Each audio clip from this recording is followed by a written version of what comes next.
Hello friends only पेडागो channel को तुम मानक स्वागत।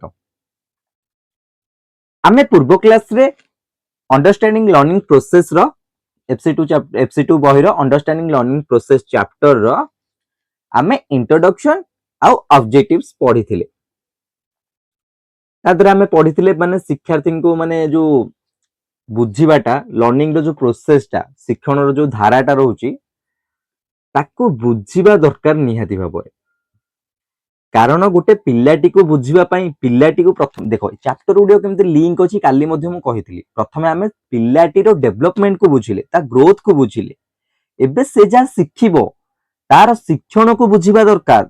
पिलार नीड अनुसार तार शिक्षण पई जहा जहा जरूरी सेही जिंस गुडिको करिबा दरकार एवं केउ प्रोसेस रे करिबा दरकार एवं से गुडिको यूनिवर्सल ना इंडिविजुअल डिफरेंस रहउची ए सब विषय रे जानिबा निहाती होबरे दरकार।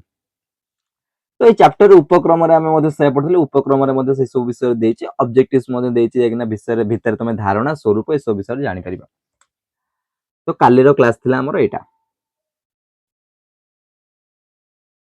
तापर द्वितीय कथा हला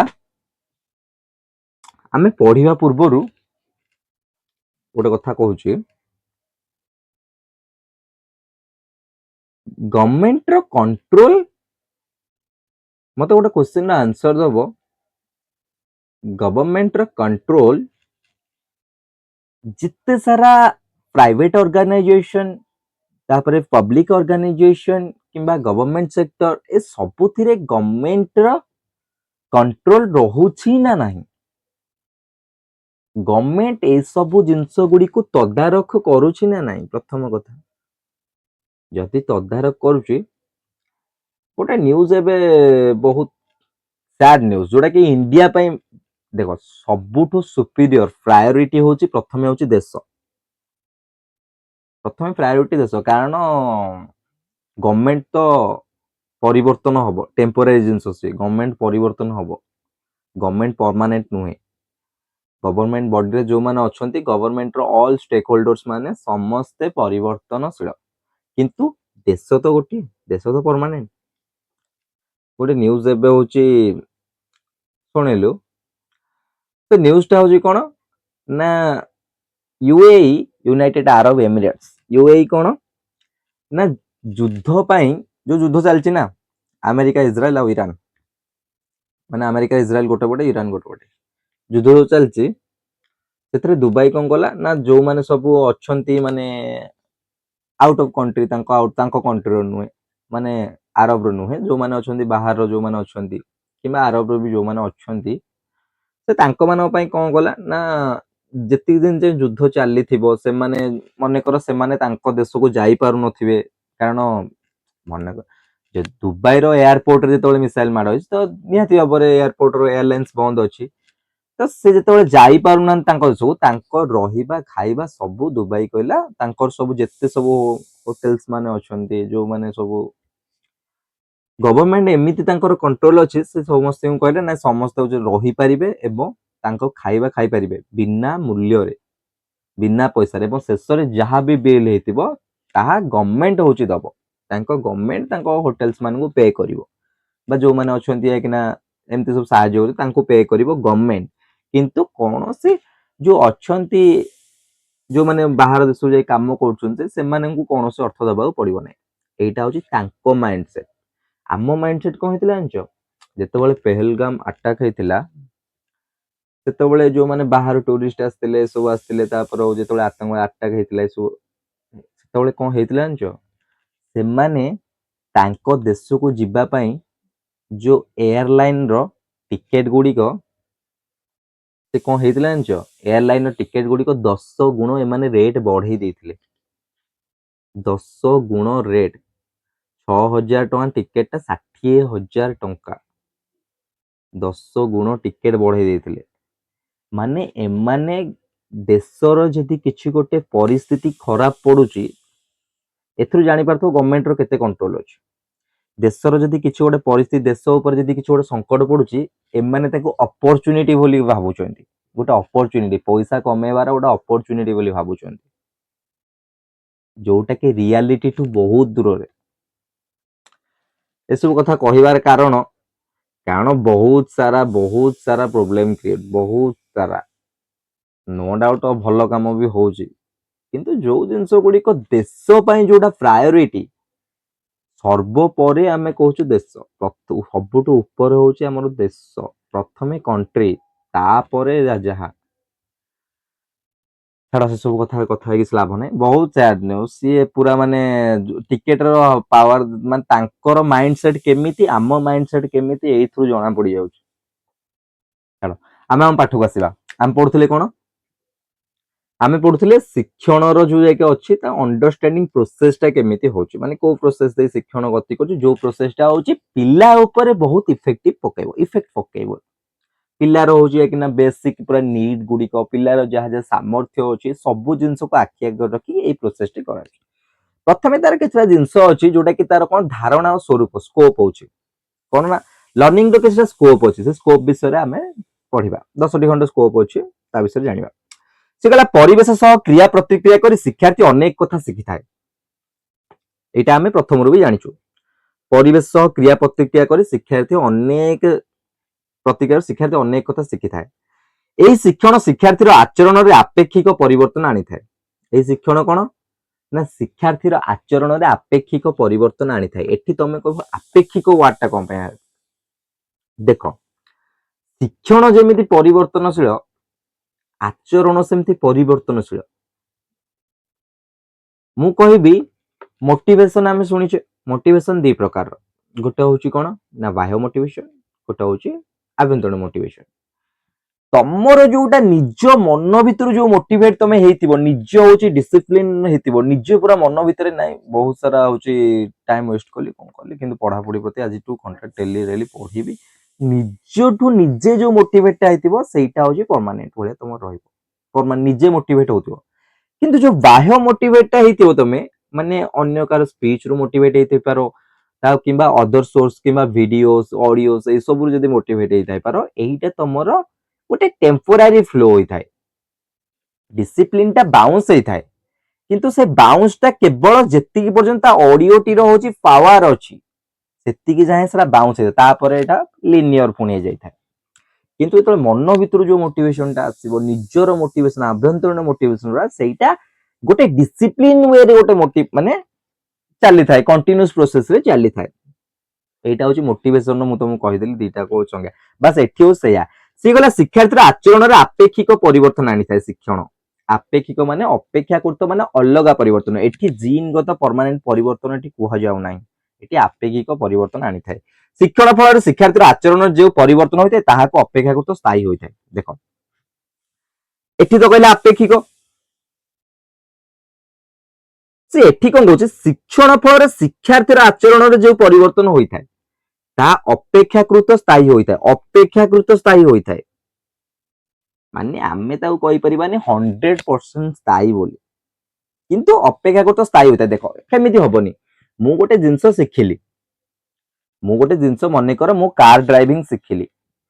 କାର ଡ୍ରାଇଭିଂ ଟା ହଉଛି କଣ, ମାନେ ମୁଁ ଆଜି ମାନେ ଶିଖିଲି, ତାକୁ ପୁଣି ଯଦି ପ୍ରାକ୍ଟିକାଲ ନ କରିବି ତାହେଲେ ତ କେବେ ହବନି। ସେ ଯାହା ଶିଖିଥିବ ସେତିକି, ଯାହା ପ୍ରାକ୍ଟିକାଲ ନ କଲେ ଯଦି ତମେ ପର୍ଟିକୁଲାର ରିଅଲ ଫିଲ୍ଡ କୁ ନ ଯାଇଛ, ସେ ପର୍ଯ୍ୟନ୍ତ ତମର ଡ୍ରାଇଭିଂ ହବନି। କିନ୍ତୁ ମୁଁ କଣ ଶିକ୍ଷଣ ଟା ଭୁଲିଗଲି, କ୍ଲଚ କୋଉଟା, ବ୍ରେକ୍ କୋଉଟା, ଗିଅର କୋଉଟା, ସବୁ ଭୁଲିଗଲି ନା? କେମିତି ଗିଅର ଟା ପକା ହଉଛି, କ୍ଲଚ, ବ୍ରେକ୍, ଆକ୍ସିଲେଟର ଏସବୁ ଭୁଲିଗଲି, ଗିଅର ଟା କେମିତି ପକା ହଉଛି ସବୁ ଭୁଲିଗଲି ନା? ଶିକ୍ଷଣ ଅଛି, କିନ୍ତୁ ଏଇଟା ଯେତେବେଳେ ରିଅଲ ଫିଲ୍ଡ କି ଯାଇକି ଆପ୍ଲାଏ କରିବି, ସେତେବେଳେ ହଉଛି ଏଇଟା 100% ଇଫେକ୍ଟିଭ ହବ। ସେ କହିଲେ ପରିବର୍ତ୍ତନ ହୋଇଥାଏ ଶିକ୍ଷଣ ଫଳରେ। କଣ, ମୋ ଆଚରଣରେ ପରିବର୍ତ୍ତନ ହେଲା, କିମ୍ବା ମୁଁ ହଉଛି ଗୁରୁଜନ ମାନଙ୍କୁ ଏଇ ସବୁ ଜିନିଷ ଶିଖିଲି, ଶିଖିଲି, ସେଇଟା ମୋ ନିଜ ଲାଇଫରେ ମୁଁ ଇମ୍ପ୍ଲିମେଣ୍ଟ କଲି, ତ ମୋ ଆଚରଣରେ ପରିବର୍ତ୍ତନ ହେଲା। ଏ ଆଚରଣରେ ପରିବର୍ତ୍ତନ ଅପେକ୍ଷାକୃତ ସ୍ଥାୟୀ ହୋଇଥାଏ, କିନ୍ତୁ କିଛିଟା କେସ୍ ଅଛି ଯୋଉ କେସରେ ହଉଛି ଏଇ ଆଚରଣଟି ପୁଣି ଆଉଥରେ ଆଉ ଗୋଟେ ଜାଗାରୁ ଯଦି ଆଉ କିଛି ନୂଆ ଜିନିଷ ଶିଖିଲେ, ଏ ଆଚରଣ ପରିବର୍ତ୍ତନ ହେଇଯିବ। ତ ଅପେକ୍ଷାକୃତ ସ୍ଥାୟୀ ହୋଇଥାଏ, କେବେ ଭାବିବନି ଯେ 100% ସ୍ଥାୟୀ ହୋଇଥାଏ। ଆମେ ଟେକ୍ସଟ ବୁକ୍ ରୁ ବାହାରକୁ ଯିବାକୁ ଚେଷ୍ଟା କରିବା, ତାହେଲେ ଯାଇ ଭଲସେ ବୁଝିପାରିବା। ଉଦାହରଣ ସ୍ୱରୂପ, ଜନ୍ମ ସମୟରେ ପିଲାଟି ନିଜର ମାତୃଭାଷା ଜାଣିନଥିବାରୁ କଥା କହିପାରେ ନାହିଁ।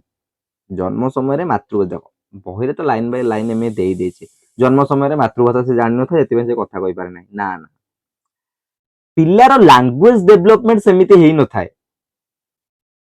ଜନ୍ମ ସମୟରେ ମାତୃଭାଷା ଜାଣି ନଥାଏ ନୁହେଁ, ସେ କୋଉ ଭାଷା ବି ଯାଇକି ଜାଣି ନଥାଏ ଜନ୍ମ ସମୟରେ। ମାତୃଭାଷା କଣ? ତ ଜନ୍ମ ସମୟରେ ତା ଯୋଉ ମନେକର ଯୋଉ ନମ୍ ଚମ୍ସ୍କି ଅଛନ୍ତି ସେ କହିଥିଲେ କଣ, ଲାଙ୍ଗୁଏଜ ଆକ୍ୱିଜିସନ ଡିଭାଇସ ଗୋଟେ ହେଇଥାଏ ଜନ୍ମ ସମୟରେ ପିଲାଟି ପାଖରେ, ସେଟା ମାନେ ଥାଏ ଆଗରୁ ଲାଙ୍ଗୁଏଜ ଆକ୍ୱିଜିସନ ଡିଭାଇସ। ସେ ଯୋଉ ଏଲଏଡି ଟା, ସେଇ ଏଲଏଡି ଟା ଡେଭଲପ ହେଇନଥାଏ ପିଲା ପାଖରେ, ଲାଙ୍ଗୁଏଜ ଆକ୍ୱିଜିସନ ଡିଭାଇସ ଟା ହିଁ ଡେଭଲପ ହେଇନଥାଏ। ତ ସେଟା ସେ ଆକ୍ୱାର କରିବ କେମିତି? ସେଥିପାଇଁ ସେ ଧୀରେ ଧୀରେ ଧୀରେ ଧୀରେ ଧୀରେ ଧୀରେ ଆକ୍ୱାର କରିକି ତାପରେ କଥା କୁହେ। ତ ଉଦାହରଣ ସ୍ୱରୂପ ଜନ୍ମ ସମୟରେ ସେ ଉଦାହରଣ ଯାହା ଆମେ ସେଟା ଦେଖିବା। ଜନ୍ମ ସମୟରେ ପିଲାଟି ନିଜର ମାତୃଭାଷା ଜାଣିନଥିବାରୁ କଥା କହିପାରେ ନାହିଁ। ମାତୃଭାଷା ଜାଣିନଥାଏ ସେ। ନିଜ ପରିବାର ସଦସ୍ୟ ସାଙ୍ଗସାଥି ମାନଙ୍କ ସହ ମିଳିମିଶି ମାତୃଭାଷା ଶୁଣି ଓ ବୁଝି କଥା କହିବା ଶିଖିଥାଏ। ଧୀରେ ଧୀରେ ଏଇ ଯୋଉ ମାତୃଭାଷାଟା, ଏ ମାତୃଭାଷା ସବୁ ଭାଷା ବି କିଛି ନାହିଁ, ସବୁ ତା ଦେଖ ଭାଷା ତାର ଏନଭାରମେଣ୍ଟ ଉପରେ ପ୍ରଭାବ ପକଉ, ଏନଭାରମେଣ୍ଟ ତା ଭାଷା ଉପରେ ପ୍ରଭାବ ପକଉଛି। ଯଦି ପୁରା ଏନଭାରମେଣ୍ଟ ତାକୁ ମାତୃଭାଷା ବଦଳରେ ଅନ୍ୟ କୌଣସି ଭାଷାରେ ଯାଇକିନା ତାକୁ କଥା କହୁଥିବେ ଡେଲି ଡେଲି ଡେଲି ଡେଲି, ତା ମାତୃଭାଷା କିନ୍ତୁ ଅଲଗା ହେଉଥିବ, ତାହେଲେ ସେ ଯୋଉ କିନା ଅଲଗା ଭାଷାଟି ନାହିଁ, ସେ ଅଲଗା ଭାଷାଟି ସେ ଯାଇକିନା ଆକ୍ୱାର କରିବ ଜଲ୍ଦି। ବୁଝିବ, ଏନଭାରମେଣ୍ଟ ଇଫେକ୍ଟ ପକାଏ ଲାଙ୍ଗୁଏଜ ଉପରେ। ବୁଝିପାରୁଛ ନା? ଜାଣିନଥିବାରୁ କଥା କହିପାରେ ନାହିଁ। ନିଜ ପରିବାର ସଦସ୍ୟ ସାଙ୍ଗସାଥି ମାନଙ୍କ ସହ ମିଳିମିଶି ମାତୃଭାଷା ଶୁଣି ବୁଝି କହିପାରେ। ଶିଶୁର ସେଇ ଯେଉଁ ପରିବର୍ତ୍ତନ ହେଲା, ଏହା ସ୍ଥାୟୀ ପରିବର୍ତ୍ତନ ଅଟେ। ଏ ଜାଗାରେ ସ୍ଥାୟୀ ପରିବର୍ତ୍ତନ ଅଟେ। କିନ୍ତୁ ଆମେ କହିପାରିବାନି ଯେ ଯୋଉ ପରିବର୍ତ୍ତନଟି ତାର ହେଲା, ସେହି ପରିବର୍ତ୍ତନଟି ତାର 100% ତାର ପୁରା ଲାଇଫ ଲଙ୍ଗ ରହିବ ବୋଲି କହିପାରିବା ନାହିଁ। ମୁଁ ଏକ୍ସାମ୍ପଲ ଦେବି। ଏକ୍ସାମ୍ପଲ ହଉଛି, ଗୋଟେ ପିଲାଟି ଜନ୍ମ ହେଇଛି ଇଣ୍ଡିଆରେ, ଇଣ୍ଡିଆରେ ଜନ୍ମ ହେଲା, ତା ମାତୃଭାଷା ମନେକର ଓଡିଶାରେ ଜନ୍ମ ହେଲା, ମାତୃଭାଷା ଓଡିଆ। ସେ 5 ବର୍ଷ 10 ବର୍ଷ 15 ବର୍ଷ ପର୍ଯ୍ୟନ୍ତ ସ୍କୁଲିଂ ଏଇଠି କମ୍ପ୍ଲିଟ, ମାନେ ସ୍କୁଲ ପର୍ଯ୍ୟନ୍ତ 10th ପର୍ଯ୍ୟନ୍ତ ଏଠି ପଢିଲା। ତାପରେ କଣ କିଛି ଇନ କେସ୍ ହଉ, ସେମାନେ କଣ ତାଙ୍କ ଫ୍ୟାମିଲି ପୁରା ସିଫ୍ଟ ହେଇଗଲେ ୟୁଏସଏ କୁ ସିଫ୍ଟ ହେଇଗଲେ। ପିଲାଟି ଯେଉଁ ଭାଷା ତାର ଓଡିଆ ଥିଲା, ମତେ କୁହ ସେଠି 20 ରୁ 30 ବର୍ଷ ରହିଲା ପରେ ସେ ଓଡିଆଟି ସିଏ କ୍ଲିୟର ଭାବରେ ଫ୍ଲୁଏଣ୍ଟଲି କହିପାରିବ କି? ଇଭେନ ଯଦି ତା ଘରେ ସେଠି କଣ କରିବେ ନା ଇଂଲିଶ ରେ କଥା ହଉଥିବେ ଘରେ, କାରଣ ମନେକର ସେଠା କଲଚର, ସେଠା ଏନଭାରମେଣ୍ଟ ଅଲଗା, ସେଠା କଲଚର ଅଲଗା, ସେଠି ତମର ଇଫେକ୍ଟ ଅଲଗା ଟାଇପ ର ପଡିବ। ଯଦି ଘର ସଦସ୍ୟ ସମସ୍ତେ ଇଂଲିଶ ରେ ହିଁ କଥା ହେବେ, ସେ ଜାଗାରେ ଓଡିଆଠୁ ସମ୍ପୂର୍ଣ୍ଣ କଟ ଅଫ୍ ହେଇଯିବ। ସେ ଜାଗାରେ ତାର ମାତୃଭାଷା ସ୍ଥାୟୀ ହେଲା କି? ନା। ମାତୃଭାଷା ହୁଏ ତ ହଁ, ସେ ଓଡିଆ ହଉଛି ବୁଝିପାରିବ କିମ୍ବା ଓଡିଆ ଟିକେ ଟିକେ କହିପାରିବ, କିନ୍ତୁ ଏହା 100% ଇଫେକ୍ଟ କି?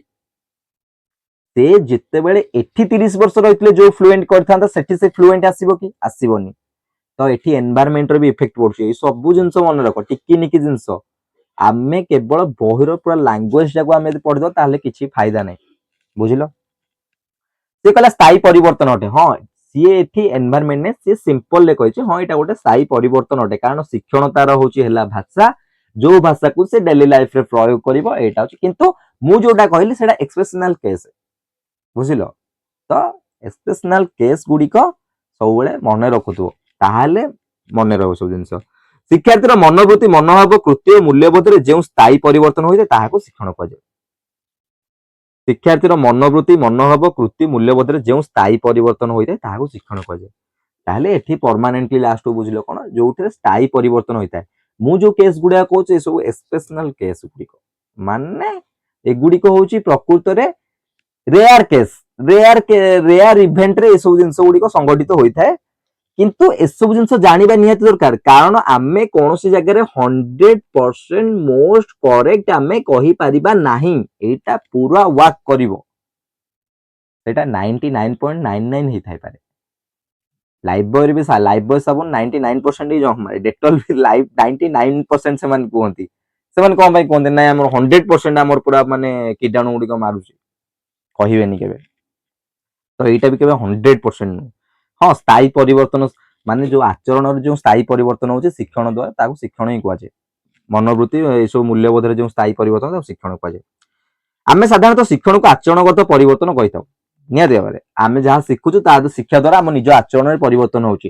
ତମେ ଯେତେବେଳେ ଗୋଟେ କୋର୍ସରେ ମାନେ ଇନଭଲ୍ଭ ନଥିଲ, ଯେତେବେଳେ ଡିଏଲଇଡି କିମ୍ବା ବିଏଡ୍ ରେ ଇନଭଲ୍ଭ ନଥିଲ, ସେତେବେଳେ ତମର ଆଚରଣ ଗୋଟେ କଲେଜ ଷ୍ଟୁଡେଣ୍ଟ ଟାଇପ ର ତମର ଆଚରଣ ଅଲଗା ଟାଇପ ର ଥିଲା, କିନ୍ତୁ ଯେତେବେଳେ ତମେ ସେଠି କୋର୍ସ କମ୍ପ୍ଲିଟ କଲା ପରେ ତମର ଆଜ ଏ ନେଚର ତମେ ଗୋଟେ ଫ୍ୟୁଚର ଟିଚର ଟାଇପ ର ବିହେଭ ତମ ଭିତରକୁ ଆସୁଛି, ସେଇ ଟାଇପ ର ଭାଇବ ତମ ଭିତରେ ଦେଖା ଯାଉଛି। ତ ଆଚରଣ ପରିବର୍ତ୍ତନ ନାହିଁ, ଆଚରଣ ପରିବର୍ତ୍ତନକୁ ଶିକ୍ଷଣ କୁହାଯାଏ।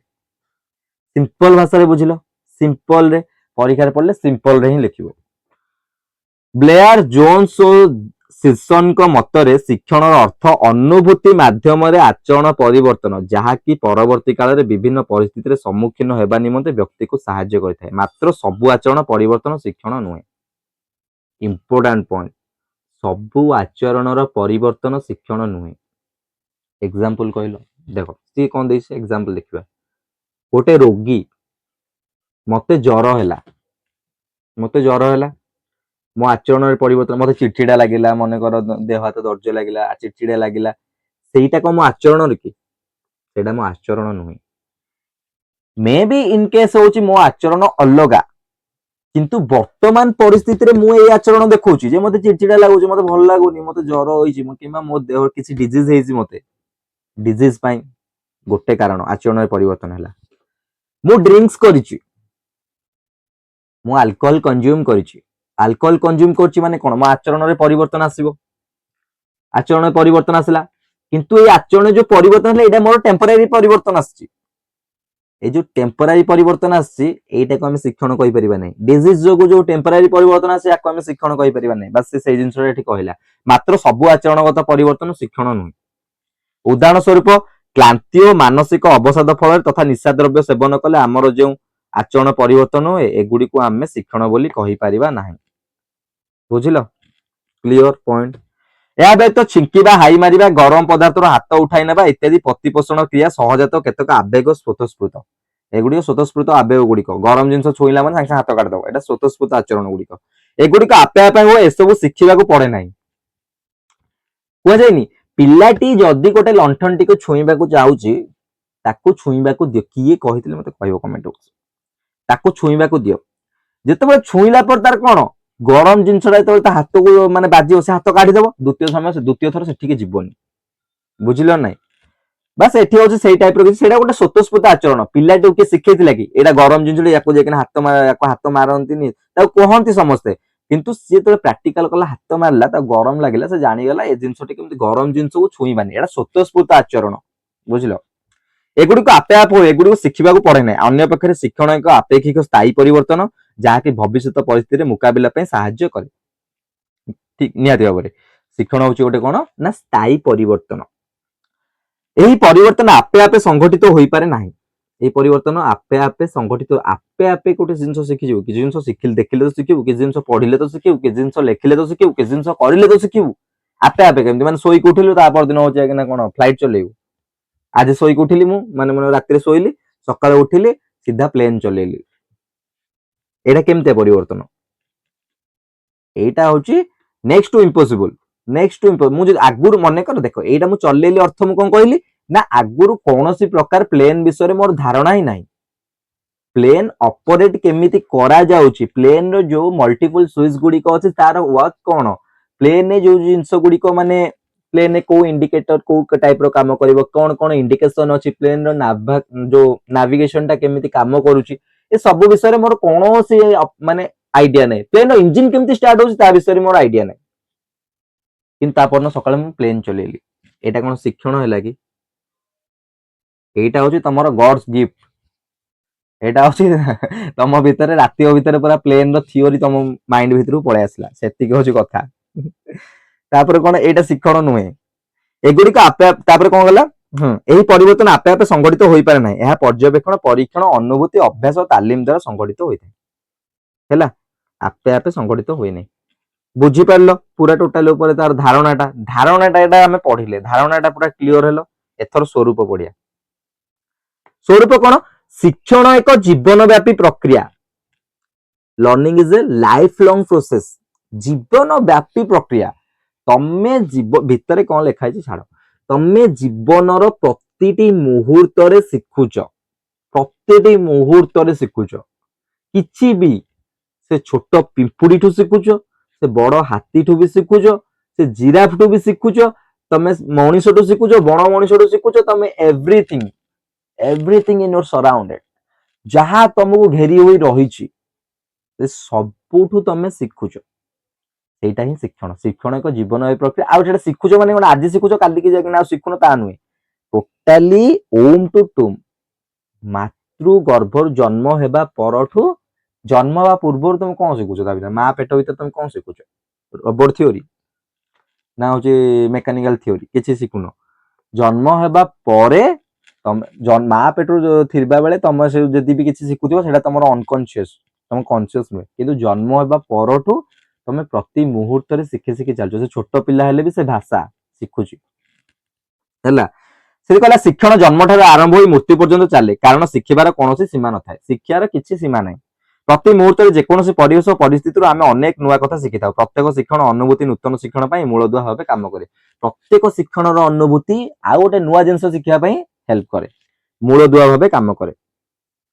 ଏଇଭଳି ଭାବେ ଆମେ ସାରା ଜୀବନ ଶିଖିଥାଉ, କିନ୍ତୁ ସେଥିରୁ କେତେ ପରସେଣ୍ଟ ପ୍ରୟୋଗ କରୁଛୁ ସେଇଟା ହଉଛି ମ୍ୟାଟର। ଶିକ୍ଷଣ ଏକ ଆଚରଣଗତ ପରିବର୍ତ୍ତନ। ଏ ଉପରୁ ପଢିଲେ ନା, ଟିକେ ଉପରେ ପଢିଲେ, ଶିକ୍ଷଣ ଏକ ଆଚରଣଗତ ପରିବର୍ତ୍ତନ। ଆଚରଣରେ ଯୋଉ ଯାଇକିନା ସ୍ଥାୟୀ ପରିବର୍ତ୍ତନ ହୁଏ ତାହାକୁ ଶିକ୍ଷଣ କୁହାଯାଏ। ସେ କହିଲା ଶିକ୍ଷଣ ଏକ ଆଚରଣଗତ ପରିବର୍ତ୍ତନ। ଶିକ୍ଷଣ ଦ୍ୱାରା ଆମ ଆଚରଣ ପରିବର୍ତ୍ତନ ହୋଇଥାଏ, କିନ୍ତୁ ସବୁ ଆଚରଣଗତ ପରିବର୍ତ୍ତନ ଶିକ୍ଷଣ ନୁହେଁ। ଉଦାହରଣ ସବୁ ଯେମିତି ନିଶା ଦ୍ରବ୍ୟ, ଔଷଧ ସେବନ, ଏସବୁ ଜିନିଷ XYZ କହିଦେଇଛି। ଶିକ୍ଷଣ ଏକ ଉଦ୍ଦେଶ୍ୟପୂର୍ଣ୍ଣ କାର୍ଯ୍ୟ। ଶିକ୍ଷଣ ସବୁବେଳେ ଉଦ୍ଦେଶ୍ୟ ଭିତ୍ତିକ ଅନୁଭୂତି ସଂଗ୍ରାହକ ଆଚରଣ।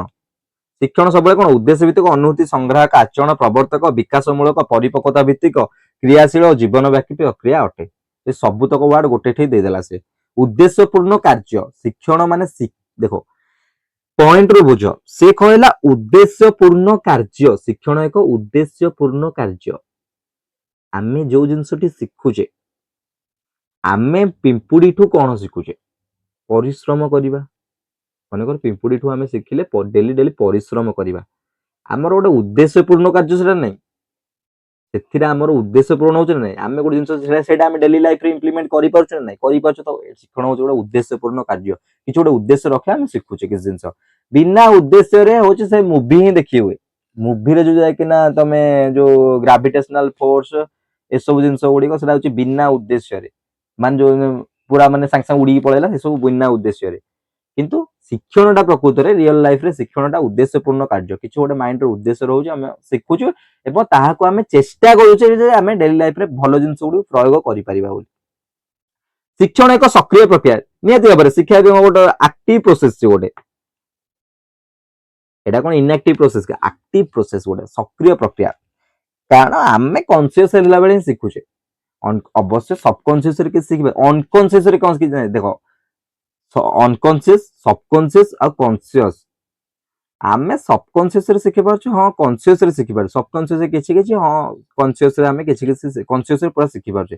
ଅନକନସିୟସରେ କଣ ଶିଖୁଛେ, ଶୋଇ ପଡିଲା ପରେ ତମେ କଣ ଶିଖୁଛ, ଅନକନସିୟସରେ ଶୋଇ ପଡିଲା ପରେ ଶିଖୁଛ, ଯୋଉ ସ୍ୱପ୍ନ ଦେଖୁଛ ସେଥିରୁ କଣ ଶିଖୁଛ। ସ୍ୱପ୍ନରେ ହଁ କିଛି ଯଦି ଆସୁଥିବ ସେଇଟା ବି ଯାଇକିନା ସ୍ୱପ୍ନରେ, ମାନେ ସେଥିରେ ତମେ କନସିୟସ ଅଛ। ଏଠି ଅନକନସିୟସ ଥିଲେ ମଧ୍ୟ ସେଠି ମନେକର ତମ ମାଇଣ୍ଡ ଭିତରେ କନସିୟସ ଅଛ। ତାମାନେ ଆମେ ସବକନସିୟସରେ ଶିଖୁଛେ, ଆମେ କନସିୟସରେ ଶିଖୁଛେ, ଆମେ କହିପାରିବା। ତ ଶିକ୍ଷଣ ଏକ ସକ୍ରିୟ ପ୍ରକ୍ରିୟା। ତ ସକ୍ରିୟ ଥିଲାବେଳେ ତମେ ଶିଖୁଛ ନା। ସେଟା ଶିକ୍ଷାର୍ଥୀର ଶିକ୍ଷଣରେ ଶିକ୍ଷାର୍ଥୀ ସକ୍ରିୟ ଭୂମିକା ଗ୍ରହଣ କରିଥାଏ। ଏଠି ସେ ଦେଲା କଣ, ଶିକ୍ଷଣରେ ଶିକ୍ଷାର୍ଥୀଟି ସକ୍ରିୟ ଭୂମିକା କଣ। ଦେଖ ଏଠି ସେ ପର୍ଟିକୁଲାର ଗୁଡା ଦେଇଛୁ, ଆମେ ବ୍ରଡ ସେନ୍ସରେ ଶିଖିବା। ବ୍ରଡ ସେନ୍ସରେ ଆମେ ଯଦି ଶିଖିବା, ଆମେ ପର୍ଟିକୁଲାର ଜିନିଷଟିକୁ ଆରାମରେ ମନେ ରଖିଦେବା। ବ୍ରଡ ସେନ୍ସରେ ଆମେ ବୁଝିବାକୁ ଚେଷ୍ଟା କରିବା। ଏହି ସକ୍ରିୟତା ପାଇଁ ସେ ଆନନ୍ଦ ସହକାରେ ଶିକ୍ଷଣ ପ୍ରକ୍ରିୟାରେ ଅଂଶଗ୍ରହଣ କରି ନୂଆ କଥା ସବୁ ଶିଖିବା ପାଇଁ ଯତ୍ନଶୀଳ ହୁଏ। ସକ୍ରିୟ ପ୍ରକ୍ରିୟାରେ ଅଂଶଗ୍ରହଣ କରି ନୂଆ କଥା ସବୁ ଶିଖିଥାଏ। ଶିକ୍ଷାର୍ଥୀ ଯେଉଁ ପରିମାଣରେ ସକ୍ରିୟ ହେବ, ଶିକ୍ଷଣ ସେହି ପରିମାଣରେ ଫଳପ୍ରଦ ହେବ। ଶିକ୍ଷାର୍ଥୀ ଯେତେ ସକ୍ରିୟ ହେବ, କାରଣ ଆମେ ଶିକ୍ଷାର୍ଥୀ ଉପରେ ହିଁ ପଢୁଛେ ନା, ଆମେ କଣ ସ୍ପେସ ସାଇନ୍ସ କି ରକେଟ ସାଇନ୍ସ ପଢୁଛେ କି ନା, ଆମେ ଶିକ୍ଷାର୍ଥୀ ବିଷୟରେ ପଢୁଛେ। ତ ଶିକ୍ଷାର୍ଥୀକୁ ଏଠି ସେ ନିଆଯାଇଛି। ଶିକ୍ଷଣ ହେଉଛି ବିକାଶ। ଶିକ୍ଷଣ ହେଉଛି କଣ, ଡେଭଲପମେଣ୍ଟ। ନିହାତି ଶିକ୍ଷଣ ହେଉଛି ଗୋଟେ ଡେଭଲପମେଣ୍ଟ। ଶିକ୍ଷଣ ପ୍ରକ୍ରିୟା ଦ୍ୱାରା ଶିକ୍ଷାର୍ଥୀର ଆଚରଣ ପରିବର୍ତ୍ତନ ହୋଇଥାଏ। ଶିକ୍ଷଣ ଫଳରେ ପରିବେଶ ଜୀବନ ସମ୍ବନ୍ଧରେ ଶିକ୍ଷାର୍ଥୀ ବୋଧ ପ୍ରୟୋଗ ଶକ୍ତି ନିରବିଚ୍ଛିନ୍ନ ଭାବେ ବୃଦ୍ଧି ପାଇବାରେ ଲାଗେ। ନୂଆ ନୂଆ କଥା ଶିଖେ, ନୂଆ ନୂଆ ଜିନିଷ ଗୁଡିକ ସେ ଆଡପ୍ଟ କରେ। ତ ସେଥିପାଇଁ ନୂଆ ନୂଆ ତାର ଯୋଉ ଜ୍ଞାନ ଗୁଡିକ, ବୋଧ ଶକ୍ତି ଗୁଡିକ ବୃଦ୍ଧି ପାଇବାରେ ଲାଗେ। ଶିକ୍ଷଣ ଫଳରେ ଶିକ୍ଷାର୍ଥୀର ସାମର୍ଥ୍ୟ ତଥା ଅନୁଭୂତି ବୃଦ୍ଧି ପାଏ। ସାମର୍ଥ୍ୟ ଆଉ ଅନୁଭୂତି ବୃଦ୍ଧି ପାଏ। ଏଗୁଡିକ ବୃଦ୍ଧି ପାଇବା ପାଇଁ ଉପଯୁକ୍ତ ପରିବେଶ, କ୍ରିୟାଶୀଳ ଅଭିଜ୍ଞତା ଆବଶ୍ୟକତା ରହିଛି। ଏହାର ଅଭାବ ହେଲେ ଶିକ୍ଷାର୍ଥୀ ବିକାଶ କୌଣସି ନା କୌଣସି କ୍ଷେତ୍ରରେ ବାଧାପ୍ରାପ୍ତ ହୋଇଥାଏ। ଯଦି ଏସବୁ ଜିନିଷ ଗୁଡିକ ମାନେ ଡିଫର ହବ, ମାନେ ଶିକ୍ଷଣ କିଛି ହଉଛି ତ୍ରୁଟି ରହିଯିବ, ଶିଖି ପାରିବନି, ତାର ଡେଭଲପମେଣ୍ଟରେ ନିହାତି ଭାବରେ କିଛି ପ୍ରୋବ୍ଲେମ ଦେଖାଯିବ। ଯେମିତି ଆମେ ଏକ୍ସାମ୍ପଲ ଦେବା 1950 ପୂର୍ବରୁ ଯୋଉ ଇଣ୍ଡିଆ ଥିଲା, 1950 ଛାଡ 1947 ପୂର୍ବରୁ ମନେକର ବ୍ରିଟିଶ ରୁଲ ସମୟରେ ଯୋଉ ଇଣ୍ଡିଆ ଥିଲା, ବର୍ତ୍ତମାନ 2026 ରେ 21st ସେଞ୍ଚୁରୀରେ ସେଇ ଇଣ୍ଡିଆ ଅଛି କି? ସେ ସମୟରେ ମନେକର ସିଏ ଯଦି କହିଲା ହଁ ଶିକ୍ଷଣ ହଉଛି କଣ ନା ବିକାଶ, ସେଇ ସମୟରେ ଯଦି କିନା ଆମେ ଯୋଉ ମାନେ ଲିଟରାସି ରେଟ୍ ଯେମିତି ଥିଲା, ସେ ସମୟରେ ଆମେ ଖାଲି ଗ୍ରୋଥ କରୁଥିଲେ। ମନେକର ଆମ ନଲେଜ ର ଏନହାନ୍ସ କରୁନଥିଲେ କି ଡେଭଲପମେଣ୍ଟ ସେତେ ନଥିଲା ସେ ସମୟରେ, ଆମେ ଯଦି କହିବା ଲିଟରାସି ରେଟ୍ ଅନୁସାରେ। କିନ୍ତୁ 2026-21st ସେଞ୍ଚୁରୀର ଲିଟରାସି ରେଟ୍ ଆଉ ଇଣ୍ଡିଭିଜୁଆଲ ପରଫର୍ମାନ୍ସ ଗୁଡିକ ସେଗୁଡିକ ଏନହାନ୍ସ ହେଇଛି ନା ନାଇଁ, ସେଗୁଡିକର ବିକାଶ ହେଇଛି ନା ନାଇଁ। ତ ସେଥିପାଇଁ ଆମେ କହିପାରିବା ନାଇଁ ବିକାଶ, ଶିକ୍ଷଣ ହେଉଛି ବିକାଶରେ ସାହାଯ୍ୟ କରୁଛି। ତାପରେ ଶିକ୍ଷଣ ହେଉଛି ଅନୁଭୂତି ସଂଯୋଜନା। ଅନୁଭୂତି ସଂଯୋଜନା ପୁଣି କଣ? ତମ ଅନୁଭୂତି ଗୁଡିକ ପୁଣି ସଂଯୋଜନା କଣ କରୁଛ? ଶିକ୍ଷଣ ହେଉଛି ଅନୁଭୂତି ସଂଯୋଜନା। ଶିକ୍ଷଣ ପାଇଁ ଅନୁଭୂତିର ସଂଯୋଜନା ସୁସଂଗଠନର ଆବଶ୍ୟକତା ରହିଥାଏ। ଅନୁଭୂତି ଗୁଡିକ ସଂଯୋଜନା ନ କଲେ ଶିଖିବା କଷ୍ଟକର। ପିଲାଟି ଏକ୍ସାମ୍ପଲ, ପିଲାଟି ଯେତେବେଳେ ବିଦ୍ୟାଳୟକୁ ଆସେ ବହୁତ ସାରା ଅନୁଭୂତି ନେଇକି ଆସିଥାଏ, ବହୁତ ସାରା ଅନୁଭୂତି। ଏନଭାୟରମେଣ୍ଟ ଉପରେ ଲସ୍ ବହୁତ ସାରା ମାନେ ନେଇକି ଆସିଥାଏ, କଣ ନା ନଲେଜ ସବୁ ନେଇକି ଆସିଥାଏ, ତାର ଅନୁଭୂତି ଏକ୍ସପିରିଏନ୍ସ ଗୁଡିକ ନେଇକି ଆସିଥାଏ। ବିଦ୍ୟାଳୟ ବାସ୍ ତାକୁ ଗୋଟେ ଷ୍ଟ୍ରକ୍ଚରାଲ ଫର୍ମାଟରେ ତା ମାଇଣ୍ଡ ଭିତରେ ସେଭ୍ କରେ ଫାଇଲଟିକୁ। ଷ୍ଟ୍ରକ୍ଚରାଲ ଫର୍ମାଟରେ ମାନେ କଣ ନା ସେ ଜିନିଷ ଗୁଡିକ ଯଦି କିନା ମାନେ ବିକ୍ଷିପ୍ତ ଅବସ୍ଥାରେ ପଡିଛି, ତାକୁ ଗୋଟେ ସଂଗଠିତ ଅବସ୍ଥାକୁ ଆଣେ। ଅନୁଭୂତିର ସଂଯୋଜନା ଗୁଡିକ ହିଁ ଅନୁଭୂତିର ଶିକ୍ଷଣ ହଉଛି ଅନୁଭୂତିର ସଂଯୋଜନା। ଏଇଟା ଛୋଟ ଏକ୍ସାମ୍ପଲ ଥିଲା। ସେ କଣ କହିଲା, ଅନୁଭୂତିର ଉପଯୁକ୍ତ ସଂଯୋଜନ ସୁସଂଗଠନ ହୋଇ ନ ପାରିଲେ ଶିକ୍ଷଣ କ୍ଷେତ୍ରରେ ଅନେକ ସମସ୍ୟା ସୃଷ୍ଟି ହବ ନା ନାଇଁ। ପିଲାଟି ଯୋଉ ଜିନିଷ ବିକ୍ଷିପ୍ତ ଭାବରେ ଶିଖିଛି, ଯଦି ପୁରା ତାର ଜୀବନ ସାରା ସେ ବିକ୍ଷିପ୍ତ ଭାବରେ ରହିଗଲା, ତାହେଲେ ସେ କଣ ଶିକ୍ଷଣ ହେଇପାରିଲା?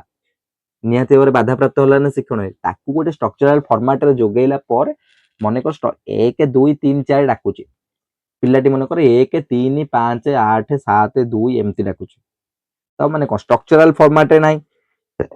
ଇନ୍ ଫ୍ୟୁଚର ସେ କୋଉଠି ଗୋଟେ ପର୍ଟିକୁଲାର କାଉଣ୍ଟିଂ ରେ ରହିବ, ମାନେ କାଉଣ୍ଟିଂ ଜବ ରେ ରହିଲା, ସେ କଣ 1 3 5 7 ଏଗୁଡା ଡାକିବ? ସେଇଟା ତା ଶିକ୍ଷଣ କି? ସେଇଟା ତା ଶିକ୍ଷଣ ନାହିଁ, ସେଇଟା କିଛି କାମରେ ହିଁ ଆସିଲାନି। ତାର କାମରେ ସେତେବେଳେ ଆସିବ ତାକୁ ଯେତେବେଳେ ଟିଚର ଗୋଟେ ଷ୍ଟ୍ରକ୍ଚରାଲ ଫର୍ମାଟରେ ପକେଇଥିବେ, 1 2 3 4 ଏଇ ଟାଇପ ର ଫର୍ମାଟରେ ଯଦି ପକେଇଥିବେ, ବା ସେ ମାନେ ଫାଷ୍ଟ ରୁ ଶେଷ ପର୍ଯ୍ୟନ୍ତ ହଉ କି ଶେଷରୁ ଫାଷ୍ଟ ପର୍ଯ୍ୟନ୍ତ ଗୋଟେ ଷ୍ଟ୍ରକ୍ଚରାଲ ଫର୍ମାଟରେ ଯଦି ଥିବ, ତାହେଲେ ସେ ଜିନିଷଟି ତାର ଲାଇଫ ଲଙ୍ଗ ପ୍ରୋସେସରେ କାମରେ ଆସିବ। ସେଇଟାକୁ ଆମେ ଶିକ୍ଷଣ କହିପାରିବା। ଏଇଟା ଗୋଟେ ଏକ୍ସାମ୍ପଲ। ଶିକ୍ଷଣ ଏକ ବହୁମୁଖୀ ପ୍ରକ୍ରିୟା, ମଲ୍ଟି ଡାଇମେନସନାଲ ପ୍ରୋସେସ ଏଜୁକେସନ। ଲର୍ଣ୍ଣିଂଟା ହଉଛି କଣ, ମଲ୍ଟି ଡାଇମେନସନାଲ। କଣ ଶିକ୍ଷଣ ପ୍ରକ୍ରିୟାରେ ଅଂଶଗ୍ରହଣ କରି ଶିକ୍ଷାର୍ଥୀ ମାନେ କେବଳ ନୂତନ ଜ୍ଞାନ ଓ ତଥ୍ୟ ଆହରଣ କରିନଥାନ୍ତି। ଖାଲି ଶିକ୍ଷଣ ପ୍ରକ୍ରିୟାରେ ଅଂଶଗ୍ରହଣ କେବଳ ନୂତନ ଜ୍ଞାନ ତଥ୍ୟ ଆହରଣ ସେତିକି କରିନଥାନ୍ତି, ସେମାନେ ବିଭିନ୍ନ କୌଶଳ ମଧ୍ୟ ଶିକ୍ଷା କରିଥାନ୍ତି। ସେ ବହୁତ ସାରା ଷ୍ଟ୍ରାଟେଜି ମଧ୍ୟ, କୌଶଳ ମଧ୍ୟ ଶିକ୍ଷା କରିଥାନ୍ତି। ବିଭିନ୍ନ ପ୍ରକାର ମନୋବୃତ୍ତି, ମୂଲ୍ୟବୋଧ, ଆଗ୍ରହ, ଆବେଗ, ପ୍ରତ୍ୟୟ, ଶିକ୍ଷଣ ଶୈଳୀ, ପ୍ରଣାଳୀ ଓ ସମସ୍ୟା ସମାଧାନ ମୂଳକ ଆଚରଣ ମଧ୍ୟ ଶିକ୍ଷାର୍ଥୀ ମାନେ ଶିକ୍ଷା କରିଥାନ୍ତି। ବହୁତ ସାରା ଜିନିଷ ଶିକ୍ଷା କରିଥାନ୍ତି। ଡେଲି ଲାଇଫର ସମସ୍ୟା ଗୁଡିକ ସମାଧାନ କରିବା, ବହୁତ ସାରା ମାନେ ଷ୍ଟ୍ରାଟେଜି ଗୁଡିକ, କୌଶଳ ଗୁଡିକ ଆପଣେଇବା, ବହୁତ ସାରା ଟୁଲ୍ସ ର କେମିତି ୟୁଜ କରିବା, ଏ ସବୁ ଜିନିଷ ସେ ଶିଖିଥାନ୍ତି। କେବଳ ତାଙ୍କ ନଲେଜ ର ବୃଦ୍ଧି କରିନଥାନ୍ତି, ପ୍ରାକ୍ଟିକାଲ ଯୋଉ ହ୍ୟାଣ୍ଡସ ଅନ୍ ଆକ୍ଟିଭିଟି, ସବୁ ଜିନିଷ ଗୁଡିକ ସେ ଶିଖିଥାନ୍ତି। ମୋଟ ଉପରେ କହିବାକୁ ଗଲେ ଶିକ୍ଷଣ ଏକ ବହୁ ଦିଗ ବିଶିଷ୍ଟ ପ୍ରକ୍ରିୟା। ସେଥିପାଇଁ ଶିକ୍ଷଣ କଣ, ବହୁ ଦିଗ ବିଶିଷ୍ଟ ପ୍ରକ୍ରିୟା। ଶିକ୍ଷଣ ଏକ ସ୍ୱ ଅଭିଜ୍ଞତା ଭିତ୍ତିକ ପ୍ରକ୍ରିୟା। ସ୍ୱ ଅଭିଜ୍ଞତା ଭିତ୍ତିକ, ଆରେ ଅଭିଜ୍ଞତା ଭିତ୍ତିକ ତ ଆମେ ଜାଣିଲେ, ସ୍ୱ ଅଭିଜ୍ଞତା ଭିତ୍ତିକ, ସ୍ୱ ମାନେ କଣ, ନିଜର। କ୍ଲିୟର ହେଇଗଲା ପୁରା। ଅଭିଜ୍ଞତା ମାନେ କଣ, ଅଭିଜ୍ଞତା ମାନେ କଣ, ନିଜର ଏକ୍ସପିରିଏନ୍ସ, ଯୋଉଟା ଆମେ କହୁଛୁ ଅଭିଜ୍ଞତା। ସ୍ୱ ଅଭିଜ୍ଞତା, ନିଜର ଅଭିଜ୍ଞତା। କଣ, ପିତାମାତା ବା ଶିକ୍ଷକ ଶିଶୁକୁ ଯାହା କହିଥାନ୍ତି ବା ଶିଶୁ ପାଇଁ ଯାହା କରିଥାନ୍ତି, ତାହା ଫଳରେ ଶିକ୍ଷଣ ସମ୍ଭବ ହୁଏ ନାହିଁ। ସମ୍ଭବ ହୁଏ ନାହିଁ। ଆମେ ଦେଖ ପର୍ଟିକୁଲାର ଗୋଟେ ଜିନିଷଟି ପୁରା ମେନସନ କରିଦବ, ସେଇଟା ହଉଛି ଖରାପ। ହୁଏ ନାହିଁ, 100% ହୁଏ ନାହିଁ, ହୁଏ ମଧ୍ୟ, ହୁଏ ନାହିଁ ଆମେ ପୁରା କହିପାରିନି ଯେ ପିତାମାତା ଶିକ୍ଷକ ଶିଶୁକୁ ଯାହା କହିଥାନ୍ତି ବା ଶିଶୁ ପାଇଁ ଯାହା କରିଥାନ୍ତି, ଶିଶୁକୁ ଯାହା କହିଥାନ୍ତି, ସେଇଟା କଣ ଶିଶୁର ଶିକ୍ଷଣ ହଉନି? ହଉଛି। जदि 90-10 भी 10% भी होउची किंतु शिक्षक जहाँ कहते शिक्षण होउनी होउची सेथुरु मध्य शिशु किछि शिखुची नुआ जिंस किछि माने कर टीचर किछि गोटे नुआ जिंस विषय कहले नुआ गपटे कहले सेथुरु पिलाटी किछि शिखुची ना शिखुची शिक्षण हुए ना सेथुरु मध्य शिक्षण संगठित होउची ता माइंड भितर गोटे फॉर्मेट ता गोटे क्रिएट होउची तो शिक्षण होउची नाही कहला एथि पई कारण 90% होउनी 10% होउची सेथि पई नाही से कहला शिशु स्वतःस्फूर्त भावे शिक्षण प्रक्रिया अंशग्रहण करी जो अभिज्ञता हासिल करते ताहा ही शिक्षण एटा 90% वा शिशु जो पूरा निजे इनवॉल्व होइकिना गोटे जिंस कला निजे इनवॉल्व होइकिना गोटे जिंस तैयारी कला गोटे जिंस क्रिएट कला बा किछि गोटे अभिज्ञता हासिल कला बा किछि गोटे नुआ इनोवेशन कला से जगह होचे शिक्षणटा संगठित स्थायी भाव संगठित होची बोली से कहले यह छड़ा पूर्व प्रस्तुति या पूर्व अभिज्ञता आग्रह और लक्ष्य शिक्षण को मध्य प्रभावित करता है पूर्व प्रस्तुति अभिज्ञता लक्ष्य ए सब मध्य शिक्षण को प्रभावित करता है तापर शिक्षण प्रत्यक्ष दृष्ट नुहे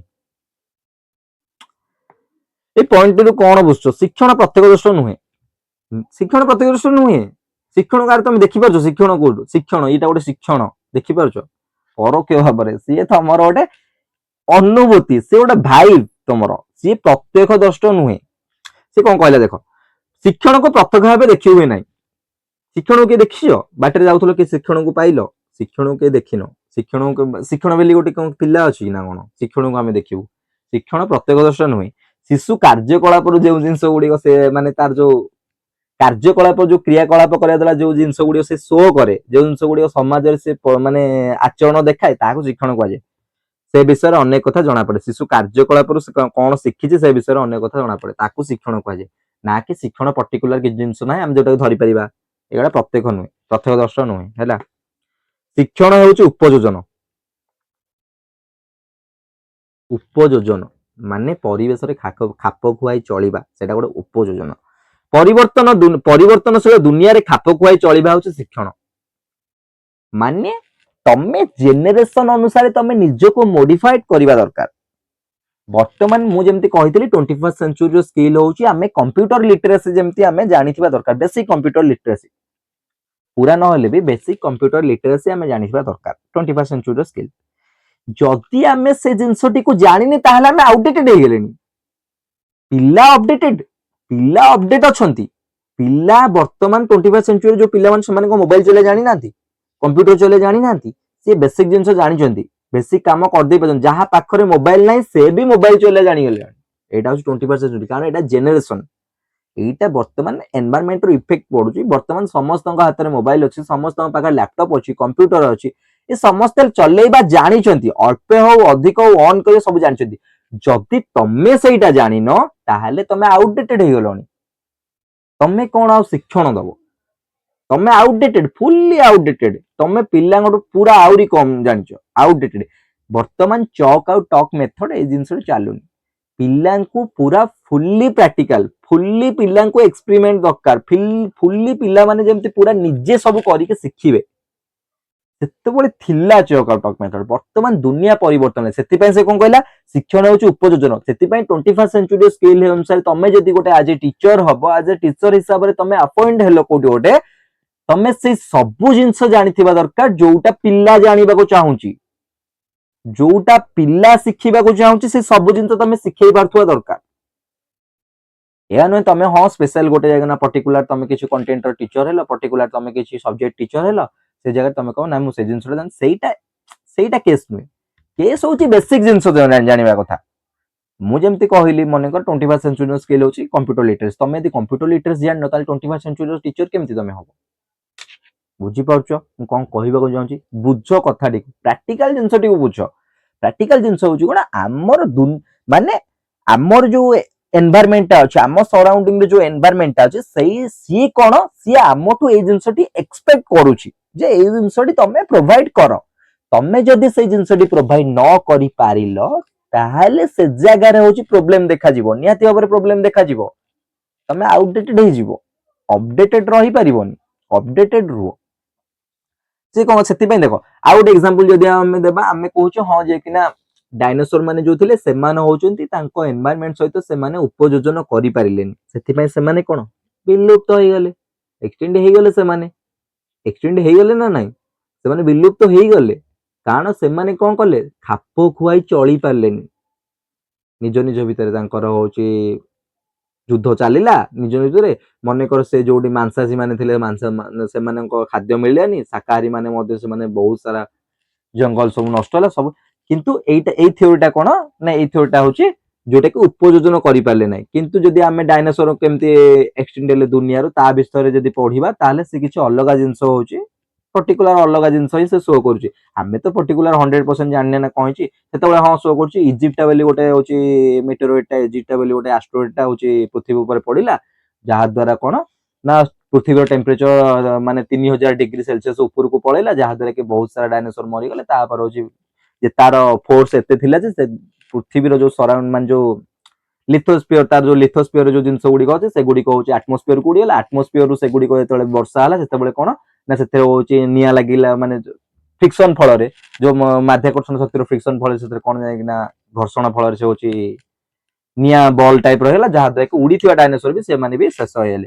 तो यहाँ हूँ प्रकृत थीओरी कौन कितु प्रकृत से उपयोजन कर मरले एमती बहुत सारा जिनस चलुची एग्जांपल रूप में यहाँ जे उपयोजन करने निहाती दरकार परिवर्तनशील दुनिया रे खाप खुआई चलिबा होची गोटे शिक्षण स्थल परिवेश रे परिवर्तनशील पाणीपाग और जलवायु सहित उपयोजनक्षम आचरण प्रदर्शन करने किंबा एक जटिल परिवेश रे उपयुक्त भाव खाप खुआई चलिबा होची शिक्षण सरल परिवेश रे परिवर्तनशील पाणीपाग जलवायु सहित उपयोजन आचरण परिवर्तन प्रदर्शन करने किंबा एक जटिल परिवेश रे उपयुक्त भाव खाप खुआई चलिबा होची शिक्षण शिक्षण फल शिक्षार्थी उपयोजनक्षम होता है ये जो शिक्षण द्वारा शिक्षार्थी सबु जगार सबु सिचुएशन सबु कंडीशन सबु प्रोब्लेम रे निजको खाप खुआई चलिबा निजे से जिनसटी को सॉल्व करने से कैपेबल होता है बुझिल अरे तमे देखो तमे हूँ मन कर पूरा वेजिटेरियन फुल्ली वेजिटेरियन नॉनवेज तुम जन्म रु तुम जीवन में जमा खाइन कि देखि खाइन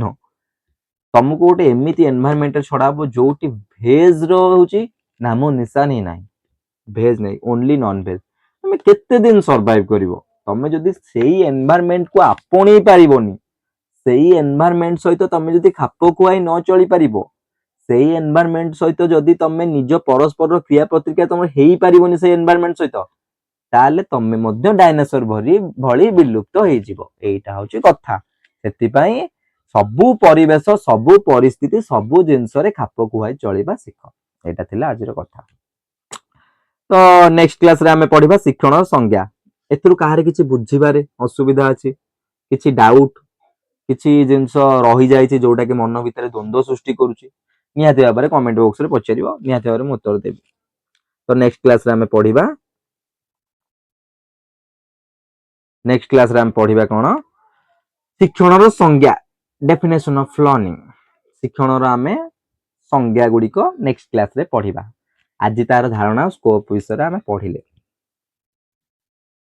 तो आज क्लास रे कहार किछि कोन डाउट अछि निहाती भाबरे पछारिबो तो स्पीड रिकैप कर दवा शिक्षण धारणा स्वरूप बोले आमे कहले शिक्षण एक जीवनव्यापी प्रक्रिया अछि शिक्षण होछि एकना आचरण परिवर्तन होछि शिक्षण द्वारा होछि हम कोन प्रॉब्लम सॉल्विंग करि पाछु शिक्षण द्वारा होछि परिवेश रे खाप खुआई चली पाछु उपयोजन करि पाछु शिक्षण हम विकास रे सहाय्य करि पाछु शिक्षण बहुत सारा जिनस करूची तुम बस पॉइंट गुड़े मन पॉइंट गुड़े जमी डेफिनेशन बस गोटे थर वीडियो रे तुम एग्जांपल ये सब जानी पॉइंट आराम से एलाबोरेट कर दे परिबो आ हां ए धारणा स्वरूपटा बहुत VVI VVI VVI VVI question धारणा स्वरूप एनुअल एग्जाम बहुत सारा बहुत इंपोर्टेंट से आइदर कौन 8 मार्किया पको किंबा और 4 मार्किया पको किंबा 1 मार्किया भी पको किंतु पकेइबो बुझिलो संज्ञा तापर पढ़िबा संज्ञा कोन देछि आमे नेक्स्ट क्लास रे संज्ञा पढ़िबा तो आज क्लास टी को एठी वाइंड अप करिबा जय जगन्नाथ।